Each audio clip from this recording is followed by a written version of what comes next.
votre beau-père, il vous a vraiment entre ses mains, quoi. Le contrôle est absolu. Il avait des yeux noirs, vides, il n'y a plus d'expression, il n'y avait plus rien du tout. Puis comme il avait toujours un poignard sur lui, du coup il y a ça aussi qui rentre en jeu. Et là je me suis dit, mais en fait, il va nous tuer. Je ne pouvais pas me défendre face à un homme d'1,90 m. Vous êtes dans un lieu très isolé, qui est minuscule, un studio de 24 mètres carrés. Il n'y a plus aucun proche, il n'y a plus Internet, il n'y a plus le téléphone. Votre destin, votre vie est entre ses mains à lui. Bonjour Erika. Bonjour. Bienvenue dans mon incroyable histoire. Merci. Erika, ton histoire, c'est une terrible affaire d'emprise et de manipulation. Pendant des années, ton beau-père a fait vivre un cauchemar à toute ta famille, vous enfermant dans un monde où régnait la peur et la violence. Tu as 11 ans quand il s'installe chez vous. Très vite, il évoque des menaces extérieures d'hommes dangereux qui voudraient vous tuer. Pour vous protéger, il vous interdit de sortir, il vous séquestre, il vous humilie et toi, il t'agresse régulièrement. Pendant des années, tu obéis, tu te tais, tu survis. Tu grandis dans la peur, tu ne vas plus à l'école, tu ne vois plus personne, tu vis enfermé, coupé du monde. Jusqu'au jour où tu apprends la vérité et c'est tout un monde qui s'écroule. Et dire que cet homme paraissait si gentil, si normal, quelques années plus tôt quand il débarque dans votre vie. Mes parents sont séparés, du coup j'avais 10 ans. Et du coup ma mère a rencontré mon beau-père 1 an après. Alors je me souviens de la première fois qu'on l'a vu, donc on était dans un parc. Et je l'ai trouvé très gentil, mais assez timide et réservé. Donc c'est vrai qu'on n'avait pas forcément d'échange. Et moi, j'avais 11 ans, donc j'étais aussi très timide à ce moment-là. Toi, tu es la grande sœur, hein, c'est Je suis la grande ça. sœur, Tu as oui. aussi une petite sœur. Oui. Et cet homme, il est plutôt attentionné, enfin plutôt Il est gentil très attentionné, ouais. au début. Ouais. Il vient s'installer chez vous, c'est Ouais. ça. Donc ça devient ton beau-père. Oui, de temps en temps, je l'appelais papa, ça m'échappait. Donc, Et là, parce que je le considérais vraiment comme un deuxième papa. Donc, Ah ouais, vraiment. ah oui, oui.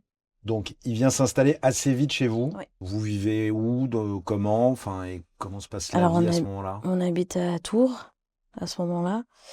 Moi, je suis à l'école, ma sœur aussi, ma mère travaille, lui non, il est en recherche d'emploi. Voilà, c'est une vie normale. Jusqu'au jour où il y avait une lettre sur le pare-brise de la voiture familiale. Et c'est une lettre où il se faisait insulter dedans. Ma mère et lui l'ont pas pris très au sérieux cette lettre parce qu'ils pensaient que c'était mon père en fait qui était un peu jaloux que ma mère refasse sa vie. Donc, et en fait, après les lettres se sont enchaînées encore et puis ça devenait un peu plus menaçant. Et là, ma mère, c'est vrai qu'elle l'a pris un peu plus au sérieux et puis elle disait formellement que c'était mon père et que ça pouvait être personne d'autre. Et du coup, lui, il a pris ça comme un bon scénario en tout cas, donc il s'en est servi par la suite. Tu te rappelles ce qu'il y avait écrit sur ces lettres précisément? Tu vois même pas que ta femme te trompe avec son ex. Puis après, c'était des injures le concernant lui. Et toujours des lettres qui étaient posées sur le pare-brise? Ouais. Donc ces lettres, ça va être le début en fait de choses un petit peu menaçantes qui vous arrivent. Suite à ces lettres-là, du coup, il y a eu les dégradations de nos véhicules. On retrouvait des briques sur les sièges arrière, les vitres cassées, les pneus crevés. Ah oui. Ouais. Régulièrement. Régulièrement, ouais. Sans mots cette fois-ci, sans revendication. Ouais, non, sans mots. C'était tous les 2-3 jours, il y avait quelque chose, c'était vraiment fréquent. À tous les 2-3 Ouais, jours, il y il avait y avait toujours, des pneus crevés, Ouais. des vitres cassées que vous changiez. Oui, à chaque fois. Et puis du coup, ça revenait cher en réparation. Donc on a décidé de déménager dans une maison dans la ville voisine. Et lui, mon beau-père, nous avait dit, si c'est bien votre père, ça va continuer. Si c'est pas lui, c'est que c'était des jeunes qui s'amusaient. Et puis c'est tout, quoi. Des gens vous surveillent. On a commencé à avoir des bruits de pas dans la cour, des gens autour de la maison qui marchaient dans les graviers. Donc en pleine nuit, on avait un chien qui aboyait, on était tous les 4 dans le salon à écouter, on entendait chuchoter. Le soir tard, il nous appelait toutes les 3 pour nous montrer à la fenêtre qu'il y avait des gens qui nous surveillaient. Tu voyais quoi? Des silhouettes? Je voyais des hommes, oui. D'hommes. Ils avaient l'air de surveiller votre maison? Ils étaient vraiment face à la maison, donc Il nous a dit que c'était vraiment des gens mal intentionnés. Voilà. Bon, ça, c'est flippant quand même, non? Oui, c'est un peu flippant à ce moment-là. Ouais. Ensuite, ton beau-père commence à rentrer avec des hématomes, des trucs physiques. Là, on a changé un petit peu Ouais. de stade. Il rentre avec les bras coupés, l'œil au beurre noir. Il nous dit qu'il se fait racketter dans le bois où il travaille, que ces personnes-là lui disent que c'est mon père qui les a envoyés pour lui faire peur. Et du coup, ma mère, elle y croit tout de suite.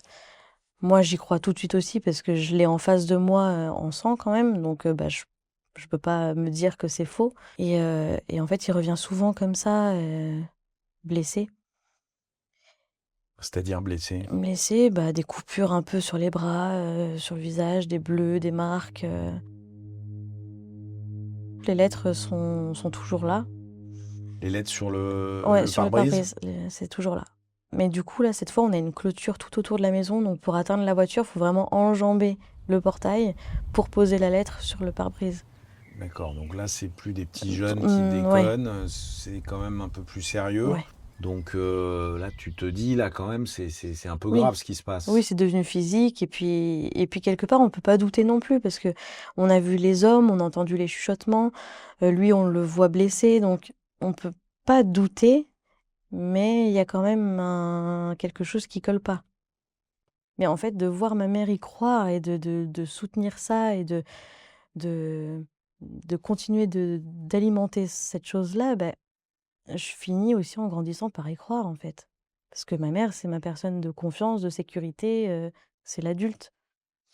Donc tu doutes de ton père, Donc oui, je finis par douter, oui. tu lui en parles à ton père. Je le vois un week-end sur 2 et c'est vrai qu'on ne lui en parle pas parce que mon beau-père ne veut pas qu'on lui en parle. Mais tu dois y penser quand tu le vois un week-end sur 2. Oui, souvent je le regarde et je me demande s'il est capable de faire ça. En fait, nous, on grandit avec le discours que c'est mon père qui envoie des hommes de main racketter, tabasser. On grandit là-dedans, en fait. Est-ce que tu doutes un peu de ton beau-père à ce moment-là? Non. Non, parce que en fait, dès qu'on a un doute, on a toujours quelque chose qui vient nous l'enlever, le doute. En fait, il a le don pour rassurer, on va dire. Est-ce que c'est à ce moment-là que ton beau-père dit que vous êtes réellement en danger de mort?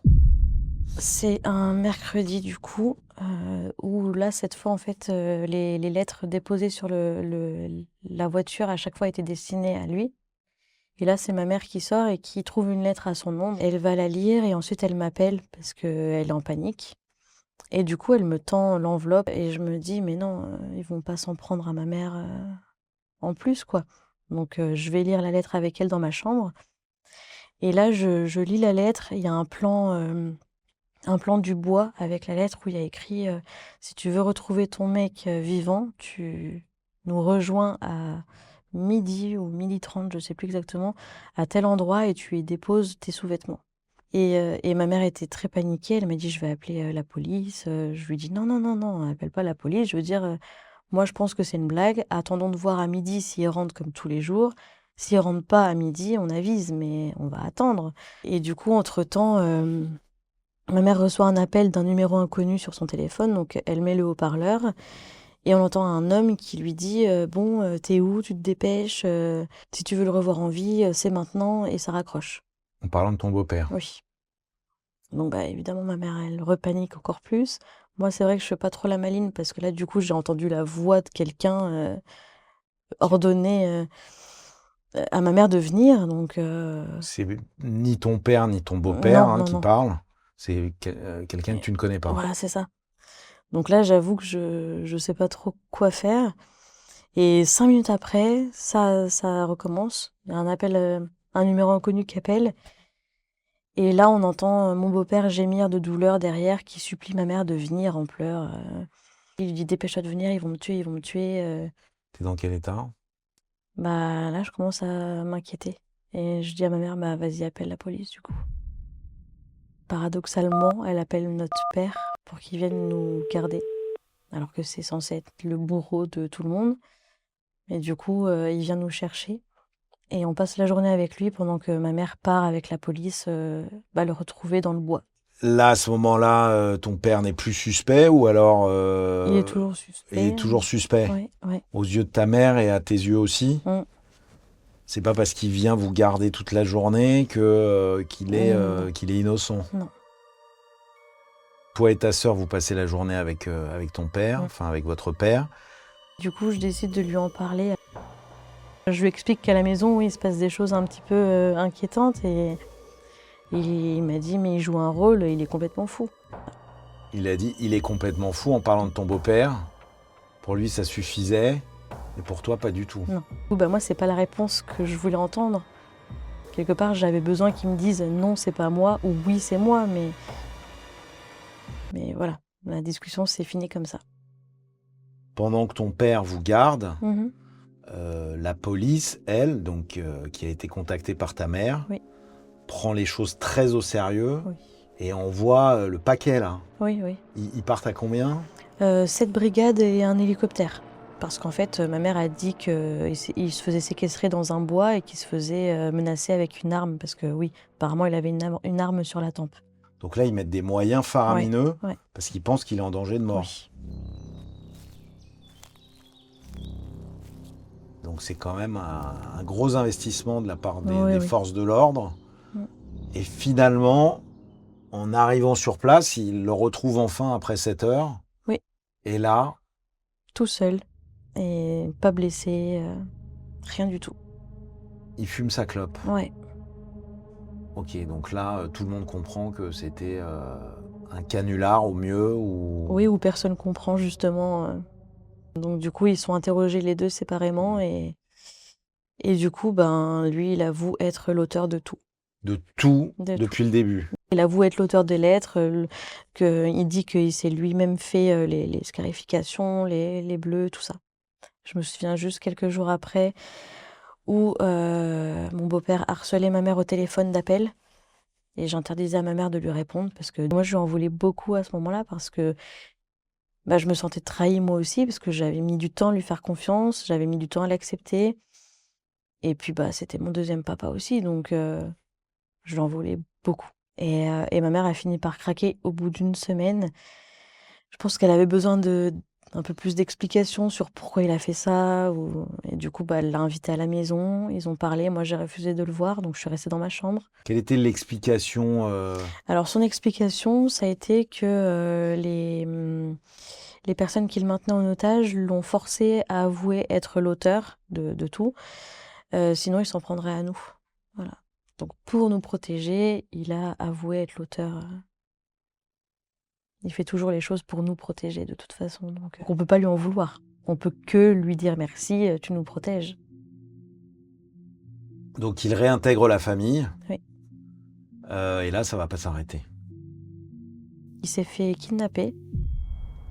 On a un appel de son oncle qui nous prévient qu'il va essayer de le retrouver, qu'il va nous aider, qu'il va pas nous laisser toutes seules dans cette situation-là. Et en fait, quand on a cet échange-là au téléphone, avec ma mère, on s'est regardé tout de suite et on s'est dit, mais en fait, c'est sa voix, c'est pas son oncle qui nous parle, c'est lui, c'est pas possible. Il a disparu une semaine, donc pendant une semaine, je sais pas ce qu'il a fait. Et il a fini par réapparaître, blessé, vomir du sang, maux de ventre, maux de tête. Quand il réapparaît, vous l'accueillez comme si de rien n'était ou il y a On des le- questions et on des l'a- doutes? On l'accueille en étant très contente de le revoir parce qu'au final, on s'inquiétait vraiment pour lui. On a plein de questions, mais on n'ose pas trop parce qu'on voit dans quel état il est. Il est plié de douleur en fait. Il a mal au ventre, il vomit, il n'est pas bien. Quelque temps après, il fait la rencontre de deux personnes, deux anciens tireurs d'élite, et en fait, il lui partage un peu ce qu'il est en train de vivre. Et ces deux personnes-là ont décidé d'assurer notre protection. Ils ont des noms?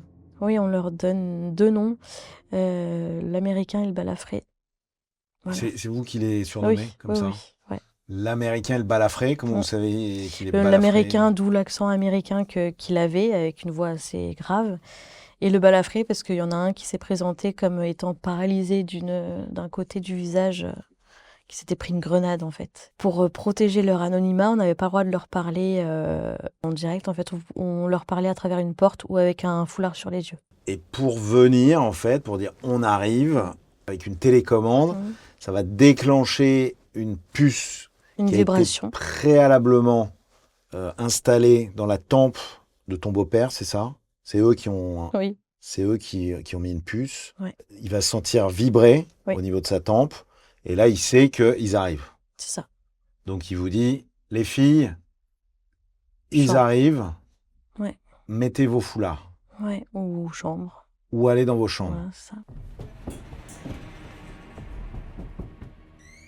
Quand j'ai fait mon petit sketch, là, je t'ai vu sourire. Donc, tu trouves ça Lumière. lunaire. Ouais.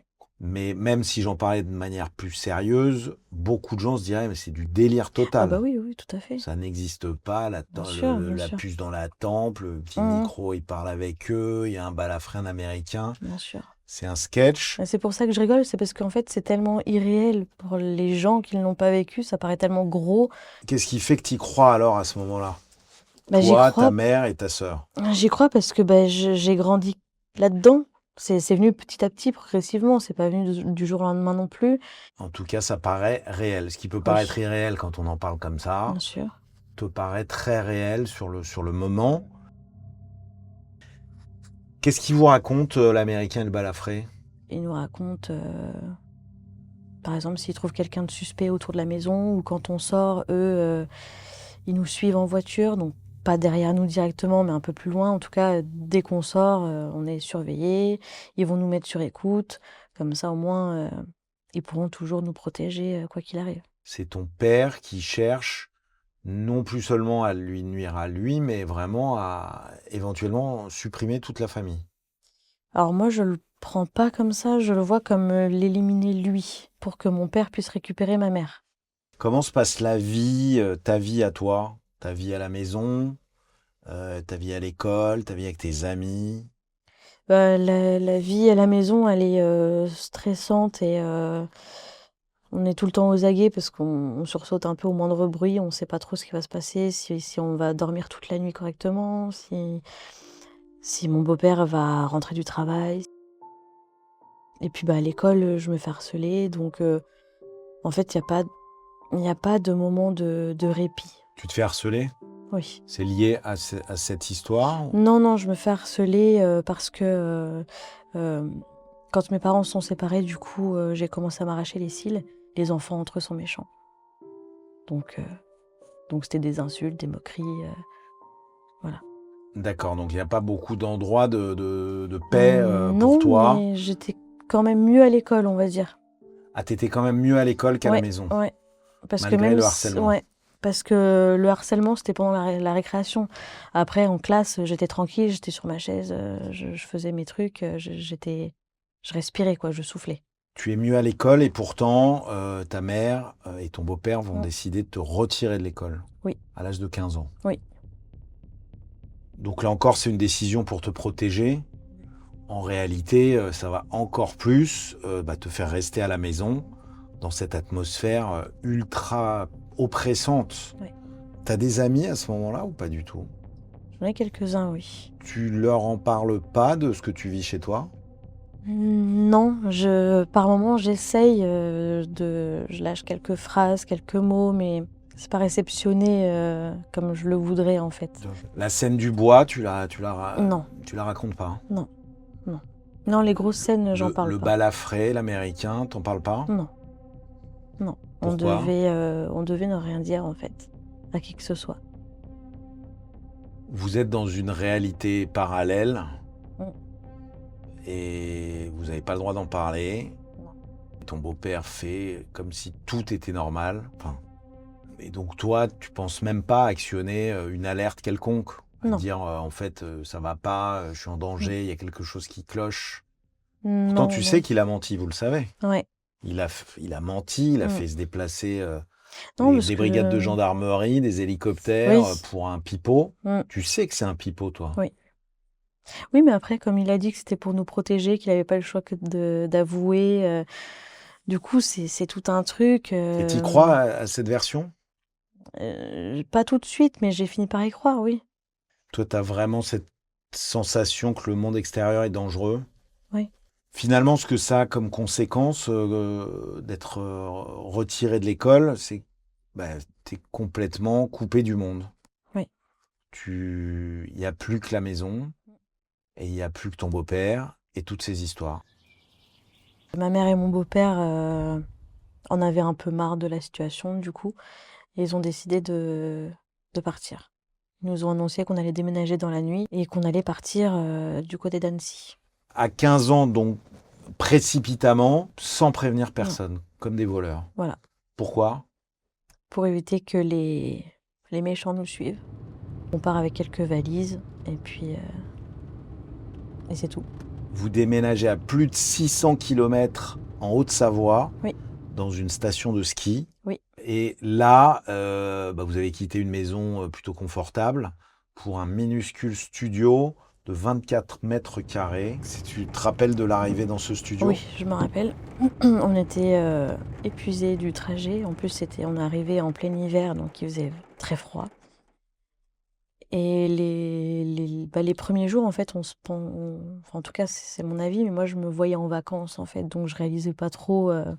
Donc tu as l'impression d'être en vacances, Oui. comme dans un studio de ski, quoi. Sauf que c'est pas ça. Et tu vas Non. vite te rendre compte que vous restez là. Oui, l'Américain et le Balafré nous ont suivis et en fait, au bout de quelques jours, ils nous disent que il y a du danger, en fait. Ça, c'était leur phrase. Il y a du danger. Quand il y a du danger, lui, mon beau-père, sort à l'extérieur et nous, on s'enferme dans le studio. Et on n'a pas le droit d'ouvrir tant que lui ne se prononce pas. Il va passer ses journées, du coup, à regarder avec des jumelles dans les montagnes. Nous, en fait, on fait un peu notre vie à côté. On a l'habitude que lui soit dans cette posture-là. Donc nous, on lit, on écoute la musique, on rigole, on fait un peu notre vie à côté sans prêter attention à ça parce qu'au final, c'est notre vie. Mais tu dis on rigole, on écoute de la musique, mais on reste en permanence à l'intérieur du studio Sur la ou petite cour devant le studio, mais pas plus loin. avec le recul, t'étais dans quel état? C'est compliqué parce que du coup, je suis partie sans le dire à mon père et pour moi, je l'ai trahi. Donc il y a ce côté-là aussi il sait pas qu'on n'est plus là. Et puis plus de contact avec mes amis non plus, plus internet, plus rien, plus de téléphone, donc tout coupé. Ton beau-père a décidé qu'il fallait surtout pas téléphoner, avoir internet pour pas être repéré, c'est Ouais, ça? Vous n'avez plus rien, vous êtes plus rien. vraiment coupé du monde Ouais. et de vos proches. Ton père, il te voit pas, il vous voit Non, pas, il va appeler la police?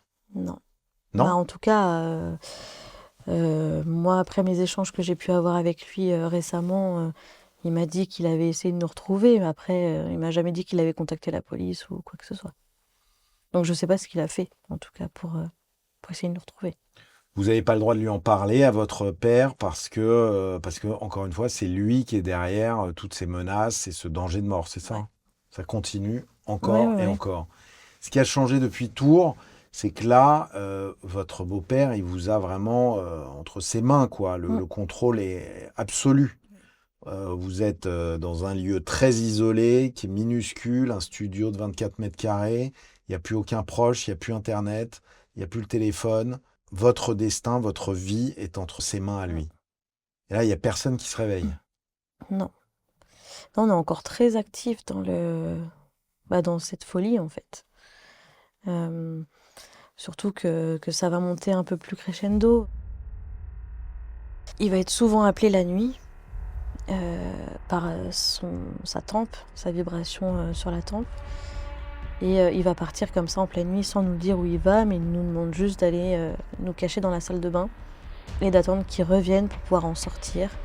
Mais c'est toujours pour nous protéger, donc on obéit, on pose pas de questions, on y va et on attend. Vous êtes dans la salle de bain. Ta sœur, toi et ta mère? Oui. Toutes les trois? Oui. Vous faites quoi dans une salle de bain qui doit pas être très grande, j'imagine? Non, pas grande du tout. Alors les premières nuits, on n'a pas pensé à prendre de couverture ni rien, donc on était sur le sol assez froid quand même. Donc on attend. On attend que lui rentre et se présente. Vous finissez par vous dire le sol est froid, on prend des couvertures. Les nuits suivantes, oui, après on a Donc les pris. nuits suivantes, des couvertures, vous installez, Ouais, tant bien que mal. ouais. J'essaye de me mettre à votre place, hein, excuse-moi parce que parfois je souris Ah tellement mais il y a pas de les souci. images qui me viennent, Mmh. semblent, je sais pas, décalées, quoi. Ça serait une fois, mais là, on parle de jours et de jours qui se répètent, de nuits qui se Mmh. répètent et cetera, de délires qui se Bah, répètent. le soir, quand, il y en a qui s'installent dans leur lit au chaud sous la couette, nous on prenait notre couette et nos oreillers pour s'installer, par terre dans la salle de bain. Voilà. Et tu te dis quoi à ce moment-là? Est-ce que tu as des souvenirs de à quoi tu penses?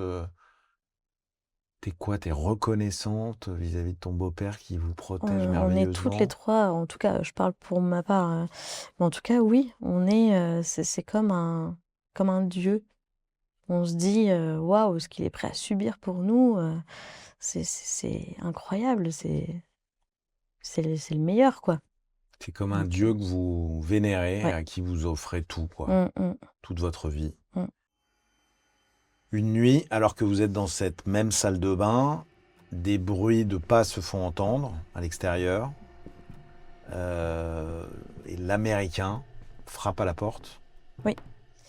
Hem, donc cette nuit-là, mon beau-père sort en catastrophe. D'habitude, il sortait toujours assez, calme. Là, il nous a dit: «Allez dans enfermez-vous», et puis il est parti assez vite et ça a duré plus longtemps que d'habitude et on a entendu la porte du studio, du coup, s'ouvrir, mais personne s'annonce. Du coup, là, moi, personnellement, je comprends qu'il y a un truc qui va pas et on entend des bruits de pas, sorte de talons, Du coup, au début, je me dis: «Bon, c'est l'américain» parce que je l'imaginais avec un chapeau, des petites Santiago, et en fait, bah, ma mère, elle appelle, son nom, personne ne répond et on entend des bruits un peu comme si quelqu'un, fouillait la pièce et là, ma mère se met à paniquer et à pleurer, à chaudes larmes et et moi, en fait, je me dis dans ma tête: «Bah, en fait, ils l'ont tué» et il y a le côté aussi que mon beau-père nous avait toujours dit que si lui ne sortait pas vivant, nous, on se ferait enlever et peut-être vendu, peut-être, donc on avait aussi cette crainte-là qu'il revienne pas et donc du coup, là, je me suis dit: «Bah, en fait, ils l'ont tué et c'est fini pour nous». Et là, du coup, je vois la scène au ralenti, ma sœur qui est à côté, qui est affolée, qui comprend pas du tout ce qui se passe, ma mère qui est en panique, qui gesticule dans tous les sens, qui veut ouvrir la porte et du coup, je la referme parce que je sais pas ce qu'il y a de l'autre côté. Donc on va pas se mettre dans la gueule du loup non plus. Donc je suis en train d'essayer de la rassurer et quelque part, moi, je me dis: «Mais on va mourir, on va pas revoir le jour se lever, quoi». Et quelques minutes après, on entend toquer à la porte. Et c'est l'Américain qui se présente et qui nous dit, «Bah, voilà, il est gravement blessé. Il va falloir que» en parlant à ma mère, «que vous veniez m'aider pour le soigner. Donc je vais vous passer à travers la porte le foulard, vous allez le mettre sur les yeux et je vais vous guider dehors, là où il est allongé et lui faire des soins, quoi». Et là, je me suis dit, bah, en fait, comme je suis face au miroir et que quand la porte, elle allait s'ouvrir, j'allais voir à l'extérieur de la pièce et je me suis dit: «Beh, vas-y, je vais regarder en fait qui c'est», par curiosité de voir à quoi ressemble l'Américain, parce qu'il fait partie de ma vie, mais je ne l'ai jamais vu et du coup, au moment où il passe son bras, moi je regarde et je reconnais le bras de mon beau-père. Du coup, je reconnais, ses grains de beauté, son t-shirt et sa bague et du coup, bah, là, c'est un peu, plusieurs émotions qui me traversent parce que je sais pas ce que je viens de voir, je le comprends pas en tout cas. C'est censé être l'Américain. Ouais. Tu voulais découvrir à quoi ressemblait cet Américain et là, tu vois le bras de ton beau-père. Tu sais quand même pas quoi en penser de ce que tu viens de voir. Non, je comprends pas ce que je viens de voir. Je me dis: «Est-ce que j'ai halluciné ou est-ce que je l'ai vraiment vu?» Et le lendemain, j'en parle à ma mère, je lui explique ce que j'ai vu. Elle me croit, mais me dit que j'ai peut-être, halluciné aussi. Elle te croit à moitié et elle réagit pas vraiment, c'est ça? Ouais. Et les jours vont se poursuivre. Bah, on va rester, 5 mois comme ça, dans ce studio à dormir dans la salle de bain et quand la saison ouvre, du coup, bah, il faut rendre le studio et donc ma mère trouve une maison proche d'une forêt, très isolée. Et, et là, du coup, ils inscrivent ma sœur au collège parce que je pense que ça serait un peu trop suspect, je pense, si ma sœur n'est pas scolarisée à cet âge-là. Et Elle a quel âge? 12 ans, donc elle est au collège. Ma mère doit trouver un emploi parce qu'il faut bien payer le loyer, la nourriture, donc voilà. Lui, il ne travaille pas. Et je pense qu'on a peur aussi de le laisser aller dehors travailler, on a peur pour lui, donc c'est vrai qu'on le met un peu sous cloche. Et moi, je ne suis pas scolarisée. Et ta mère, elle travaille. Mm. Elle fait quoi? Aide à domicile. Donc c'est elle qui ramène de l'argent à la maison, qui fait que vous pouvez louer ce studio et vous nourrir, quoi. C'est ça. Vous vous retrouvez dans cette maison encore plus isolée. Ta mère travaille la journée, ta sœur va à l'école, Oui. et toi tu te retrouves seule la plupart du temps avec ton beau-père. Oui. Comment il se comporte avec toi la plupart du temps? Il m'a jamais mal parlé ou dénigré, jamais. Et là, en fait, il a commencé à le faire. C'était des simples mots, mais moi j'avais déjà pas confiance en moi. Et puis, du coup, je les ai pris à la lettre. Te dis quoi? Que, en fait, je voulais faire de la photo étant plus petite. Et il m'a dit, non, mais t'as pas le corps pour, faut être belle pour ça. Enfin, voilà, des mots où quand t'es ado et que t'essayes de te construire, ça pique. Et il y a une fois où ça toque au carreau, et c'est l'Américain et le balafré qui nous disent d'aller dans la salle de bain parce qu'ils ont besoin de nous parler et que c'est très grave et urgent. Ils nous annoncent que mon beau-père s'est fait renverser par une voiture et qu'il est dans le coma et qu'ils vont devoir l'installer dans la chambre du coup parentale et qu'eux vont loger avec lui dans cette chambre pour les soins, pour tout ça. Donc ça paraît très gros, mais c'est comme ça que ça s'est passé. Tellement gros que tu n'y crois pas totalement? Alors j'y crois, mais je trouve ça bizarre que quelqu'un qui soit dans le coma ne soit pas à l'hôpital, en fait. Qu'il ait besoin de soins un peu plus conséquents, on va dire. Donc après, encore une fois, ces hommes-là, j'ai grandi avec eux, je leur fais confiance. Donc puis c'est eux les adultes, en fait. Tout bêtement. Donc la chambre parentale vous est interdite à toi, à ta sœur, c'est ça? Parce qu'il est à l'intérieur et voilà, il est dans son coma. Et ta mère, elle passe des plateaux repas par la fenêtre? Oui. Pour qu'ils puissent manger? Ouais. Et c'est l'Américain qui les réceptionne Oui. et qui le fait manger? Oui. Dans l'idée, c'est ça. C'est ça. Et là, ça va être un moment crucial dans ton histoire, parce que c'est dans cette période, à ce moment-là, que tu vas vouloir entrer dans la chambre et que tu vas découvrir la vérité finalement. En fait, j'en arrive à un point où je grandis aussi. Je me souviens que j'avais des copines, je me souviens des fêtes que je faisais avec elles, les anniversaires, tout ça, les sorties. Et je me disais, mais ça me manque. Et du coup, c'est vrai que je me posais des questions. Je me disais, il y a 2-3 trucs quand même qui me sont restés, même si j'ai pas été crue. Il y a quand même des trucs qui vont pas. Et il y a eu une fois où j'étais dans ma chambre avec ma sœur. Ma mère était dans la salle de bain avec l'Américain. Et je sais pas pourquoi, c'est la chance que j'ai eue à ce moment-là, parce que ma mère avait quand même le bandeau, ils étaient tous les deux à l'intérieur de la salle de bain. Donc je me suis dit, bizarre, mais j'aurais pas d'autre occasion d'aller vérifier. Et du coup, là, je marche à 4 pattes. Il faut que je traverse tout le salon et que je passe devant la porte de la salle de bain qui était entrouverte pour me rendre à la porte de la chambre parentale. Et là, j'arrive devant la porte de la chambre et je me dis, bon, il est censé être dans le coma, donc dans le lit. S'il est dans le lit, c'est que je me fais des films, tout est vrai et c'est bon. Par contre, s'il n'est pas dans le lit, c'est que tout est faux. Tu veux en avoir le cœur net. Oui. Là, tu es vraiment décidé, quoi. Il y a quelque chose qui te pousse. J'en ai marre, en fait. En fait, t'en as marre, mais aussi, il y a eu cette scène où tu as vu le bras de ton beau-père. Et au fond de toi, tu sais déjà la vérité. Ça reste, en fait, j'y repense souvent. Et puis, c'est vrai que ouais, j'en ai marre de jouer à la console toute la journée, de rien faire. Je sais pas, c'est pas une vie que je veux, ça. Donc du coup, je vais vérifier dans cette chambre. Et quand j'ouvre la porte, la chambre est totalement vide.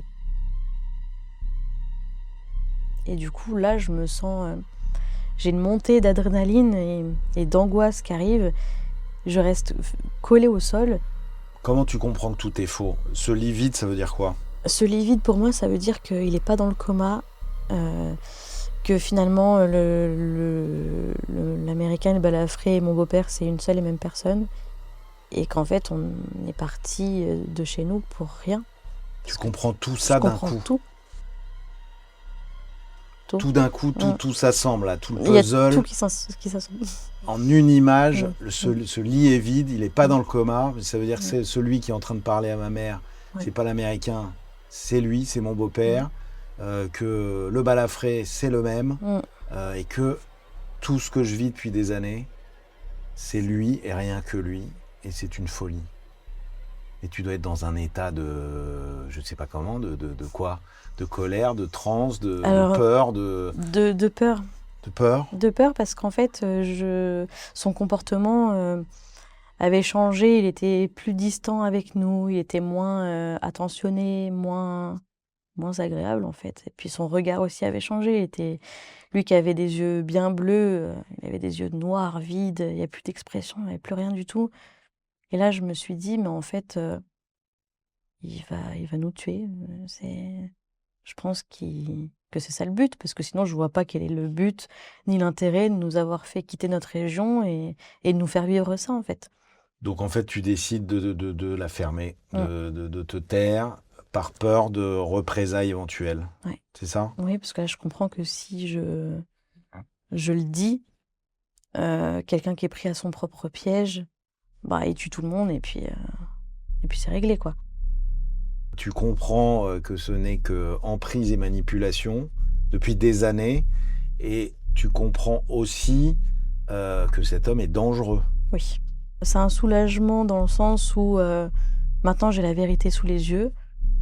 Et d'un côté, c'est dans quoi je m'embarque encore, parce que comment on arrête ça? Comment on s'en sort, en fait? Moi, je me mets à ta place et c'est très difficile d'être à ta place parce que toi, tu as vécu des années comme ça et c'est un autre monde. Tu es dans un système qui t'a complètement écrasé et dont personne ne réussirait finalement vraiment à se sortir. Puis comme il avait toujours un poignard sur lui, du coup, il y a ça aussi qui rentre en jeu. D'accord. Et les jours qui ont suivi, là, c'est la colère qui a pris le dessus par rapport à la peur et le reste. Et en fait, donc, il s'est réveillé du coma. Et donc, fallait aller le voir à tour de rôle pour lui demander comment ça allait, le bichonner. Et moi, j'avais pas envie de faire ça. Enfin, j'avais pas envie de prendre soin de quelqu'un qui nous la met à l'envers depuis le début. Et du coup, j'y allais parce que fallait que je continue, enfin, fallait que je joue un rôle, moi aussi, finalement. Parce qu'en fait, toi, cette découverte, elle n'a pas mis un terme à votre vie ensemble parce que tu n'as pas parlé Non. par peur de lui. Mm. Ta mère aussi a compris des choses, Mm. ou tout compris même, mais elle n'a Ouais. rien dit non plus. Non. Et la vie a continué comme ça. Ouais. Et cet homme qui jusque-là s'en était pas pris à toi, il a fini par s'en prendre à toi physiquement. Ouais. Il a prétexté, du coup, ne pas savoir faire marcher le lecteur DVD dans la chambre. Et du coup, il m'a demandé d'aller l'aider. Et en fait, quand j'ai passé la porte, il y a eu un sentiment où je me suis dit, il y a un truc qui va pas, il y a un truc qui se passe. Et du coup, il a fermé la porte derrière lui, il a sorti son poignard et il m'a dit, bah, tu vas faire ce que je te dis, sinon je m'en prends à ta sœur. Donc, j'ai compris ce qui allait se passer. Je pouvais pas me défendre face à un homme d'1,90 m. Donc, je me suis laissée totalement faire. J'ai pas crié parce que qui allait m'entendre. En plus, je connaissais même pas les voisins, je les avais jamais vus, je savais même pas où on était. Donc voilà. Ton beau-père a profité de l'absence de ta mère et de ta sœur pour t'attirer dans sa chambre, enfin dans cette chambre, Oui. et te menacer d'un couteau qu'il portait toujours sur lui, et t'a agressé. Et il a répété ses gestes par la suite. Oui, à plusieurs reprises, c'était plusieurs fois par jour. Alors le temps, je sais pas exactement, mais ça a dû durer 1 mois, je pense, par là. Je pense qu'il veut me faire payer le fait que j'ai découvert son secret. Non seulement il t'agresse, mais tu remarques qu'il commence à s'intéresser à ta petite sœur aussi. Et là, c'est encore plus dramatique pour toi. Bah, une fois cette période, d'agression, je pense qu'il en a marre, on va dire et c'est très bizarre ce que je vais dire, mais je voyais que je l'intéressais plus, en fait et qu'il s'intéressait à ma sœur et il l'appelait souvent, dans la chambre, tout le temps à lui parler et moi j'étais mise de côté et je me suis dit que non, non, non, c'est hors de question qu'il touche à ma sœur et c'est là, en fait, le déclic où je me suis dit: «Il faut que je parle maintenant». Donc en fait, tu décides de parler et tu vas écrire à ta maman. Je lui ai écrit alors, j'ai honte de lui dire et j'ose pas mettre les bons termes non plus parce que je les accepte pas forcément à ce moment-là. Donc je lui dis, «Je crois que qu'il m'a agressée» et du coup, bah, elle vient me voir, directement après dans la chambre où elle est en colère, une grosse colère, où elle me dit, «Mais tu m'as volé mon mec, tu une sale, fais tes valises et casse-toi». Je commence à préparer mes affaires pour partir, en fait et Sauf qu'elle va te retenir. ouais Quelques et minutes oui, après quelques minutes. t'avoir Mmh, insulté, elle revient vers toi. oui et là, elle me pleure dans les bras et elle me dit, je suis désolée, faut qu'on parte, faut qu'on parte, faut que ça s'arrête». Ah là, j'imagine que c'est un soulagement pour toi, Mmh. d'imaginer que vous allez vraiment partir et que ta Voilà. mère est OK avec ça, Ouais. parce que ça pouvait être un frein, évidemment. Oui, bien sûr, ouais. Et du coup, vous profitez d'un trajet de ta petite sœur à l'école pour aller en fait au commissariat. Mmh. Ce matin-là, on dépose ma sœur à l'école, on ne lui dit rien et nous, on file au commissariat et du coup, on a entendu chacune, de notre côté. Ça prend beaucoup de temps et puis, en fait, on a été crus tout de suite, je tiens à préciser aussi parce que c'est pas le cas de tout le monde. On a été crus tout de suite, on a eu des personnes bienveillantes, hommes, femmes, jusqu'au bout. C'est la brigade de Montrayon, Oui, dans les Hautes-Alpes. ouais. Bah, bravo à eux. Donc, oui, ils n'ont pas tergiversé, ils n'ont pas cherché Non, à douter, à vous confondre, ils vous ont cru. ouais, puis la femme, policière qui m'a reçue a pleuré. Enfin bon, c'était des personnes très, bon, je pense qu'ils s'attendaient pas, à autant d'action, dans un petit village, donc voilà et Enfin, ils étaient oui, ouais, interloqués par une telle histoire. Tu parlais, comme tu me parles depuis le début de l'interview, oui. de manière détachée. Tout ce que tu racontes et qui est vraiment plus que troublant, hein, c'est flippant, c'est dégueulasse. Et toi, t'en parles avec recul. Est-ce que ça veut dire que tu n'as plus d'émotion vis-à-vis de cette histoire ou est-ce que ça veut dire que tu t'as tellement dû mettre ça à distance que tu ressens même plus trop d'émotion d'une manière générale? Bah, il y a un peu des 2 en fait, comme, j'ai grandi avec une maman qui ne laisse pas la place à la communication, où j'ai pas le droit de donner mon avis, j'ai pas le droit de dire, si je me sens bien, triste, pas triste, où il y a pas de communication, c'est elle et personne d'autre. Bah, je grandis dans un univers où j'ai pas le droit d'exprimer.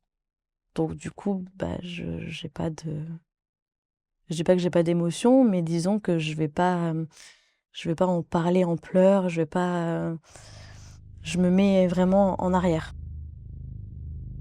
Tu es envoyé à l'hôpital pour des examens Mmh. qui vont confirmer les... Oui. Et ton beau-père, lui, il est interpellé le jour même, le soir Le même. soir même, oui. Ma mère a donné son feu vert par téléphone, aux gendarmes pour qu'ils interviennent. Elle a pris soin de l'enfermer à clé dans la maison, d'aller déposer ma sœur chez des voisins et moi, en fait, j'étais avec, une dizaine de policiers, avec comment? Des matraques, des gilets pare-balles, des casques, des boucliers et je me suis dit: «Mais waouh, enfin, c'est impressionnant, quoi». Je reste, en dehors de la voiture et je le vois menotter, marcher, et monter dans le fourgon et il a un regard tellement diabolique C'est un regard qui veut dire vous m'avez eu, je vais vous tuer, quoi. Et donc il est parti. Et nous, on est rentrés On est rentré où? dans cette maison. Voilà. Les jours qu'on suivit, je m'en souviens pas du tout parce que c'est un peu flou. Je sais juste qu'on a fait un gros ménage dans toute la maison.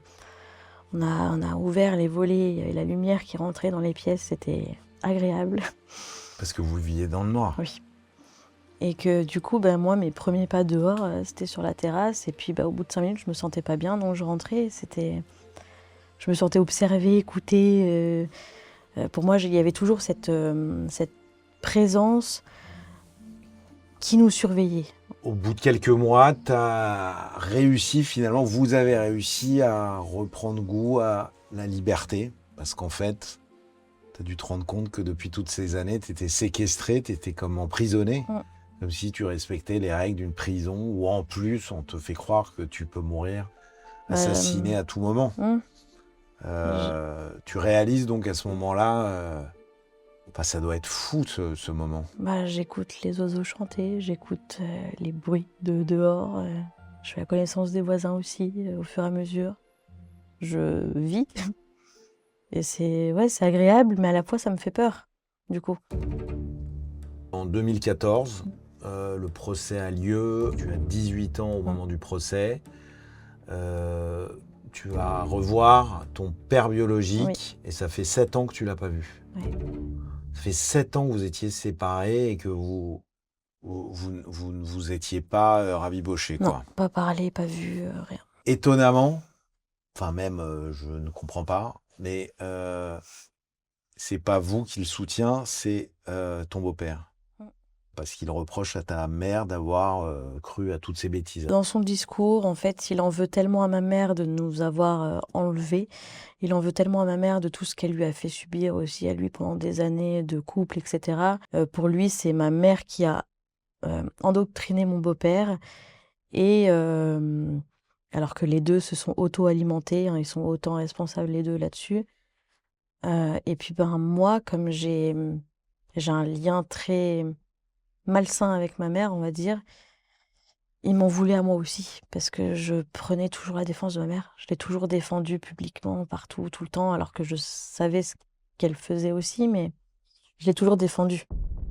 Donc c'est ton beau-père qui est jugé. Alors il est jugé pour le crime le plus élevé, donc la séquestration, elle pèse pas beaucoup, donc c'est surtout pour ça qu'il est jugé. Lors du procès, de toute façon, il a regardé ses pieds jusqu'au bout, sauf au moment où il a entendu son verdict, où là, il m'a regardé dans les yeux. Voilà. Qu'est-ce que disait son regard? C'était un mauvais regard, mais à ce moment-là, j'avais plus peur de lui, donc voilà. Toute l'histoire que tu viens de nous raconter, de toute cette séquestration et de ces manipulations et de ces mensonges, ont été étalés pendant le procès. Oui. T'as ressenti quoi alors? C'est la première fois que j'ai pleuré. Voilà. Parce que je me suis sentie humiliée de devoir raconter les détails à la barre, devant tout le monde. Enfin, le fait d'en parler comme ça, t'a fait prendre du recul ou pas? En fait, ça m'a fait me dire que c'était vrai, du coup. Sachant que j'ai dû le dire devant tout le monde, je me suis dit, voilà, tout le monde sait. Je le sais aussi, maintenant j'en ai conscience et tout le monde est au courant. Qu'est-ce que tu as pensé du verdict de 13 ans de réclusion? Alors à cette époque-là, c'est vrai que j'étais encore assez jeune et ça m'allait. T'étais déjà soulagée de savoir qu'il allait être écarté de toi, de votre famille? Je me suis dit, c'est long, 13 ans. En fait, c'est passé très vite. Alors, il a été après ou à ce moment-là diagnostiqué schizophrène. Les symptômes sont souvent des hallucinations, des délires de persécution et de complot. En réalité, c'est ça, lui, qu'il a vécu. C'est-à-dire qu'il est malade, cet homme.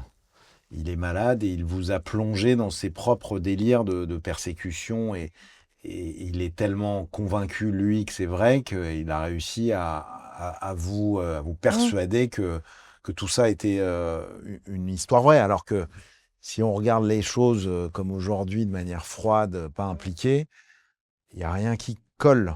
Il n'y a rien qui est cohérent. Non, rien. Tout est trop fou. Ça, tu t'en rends compte aujourd'hui? Ah oui, oui, je le sais, ouais, Tu es ouais. capable de le dire, que Ah tout est oui, trop fou et qu'il y a ah oui, rien bien qui sûr, colle? bien sûr. Ouais. Donc on Je en... pense que si quelqu'un me le racontait, enfin, je sais pas si j'y croirais. Est-ce que sa schizophrénie, pour toi, sa maladie, l'excuse de quelque chose? Non, parce que pour moi, je pense que oui, il a quelque chose psychologique, mais je pense qu'il a une part de conscience très conscient. Il y a une perversion chez lui? Oui, oui, On en a peu parlé, mais ta mère est aussi assez fragile psychologiquement, instable, je crois que c'est le mot que tu utilises. Donc elle-même a pu, à un moment, alimenter un peu son réservoir à ouais, délire, quoi. ouais, C'est ça? ouais. Bah, c'est ce qui a été dit aussi au tribunal. Les deux se sont auto-alimentés dans le délire et que, en fait, si elle n'avait pas la garde de ma sœur et moi, elle serait assise à côté de lui. Voilà, elle est aussi complice D'accord. dans cette folie. Ce procès, il était en 2014. On est 12 ans plus tard. Tu as fait 2 enfants. Oui. Tu as rencontré donc le père de tes enfants. Tu as fait 2 enfants qui ont quel âge aujourd'hui? 6 et 5 ans. 6 et 5 ans. Tu fais quoi dans la vie? Tu as un travail? Non, je ne travaille plus parce que ma deuxième, elle a un lourd handicap, donc du coup, je m'occupe d'elle. Est-ce que tu as l'impression d'avoir des séquelles de cette histoire, aujourd'hui encore? Mm. Oui, mais je pense que je les vois plus. C'est quoi tes valises, là, justement? Qu'est-ce que tu trimbales encore? Bah, déjà, la confiance en soi, l'estime de soi, la confiance aussi envers les autres. Est-ce que tu as peur encore du monde extérieur? C'est différent. Il y a des fois, je vais me sentir encore surveillée. Par exemple, une voiture qui arrive pas très vite à côté, je vais le prendre pour moi. Il y a des choses, oui, des mots que quelqu'un va prononcer qui vont me replonger, des odeurs, il y a toujours des petits trucs qui me ramènent à ça. Après, j'ai appris à mettre une barrière aussi et j'y pense tous les jours, mais j'arrive à faire la part des choses. Toute cette histoire, tu l'as relatée dans ce livre. Oui. Le beau-père parfaitement psychopathe. Oui. Donc le beau-père parfait, il était parfait au Oui. départ.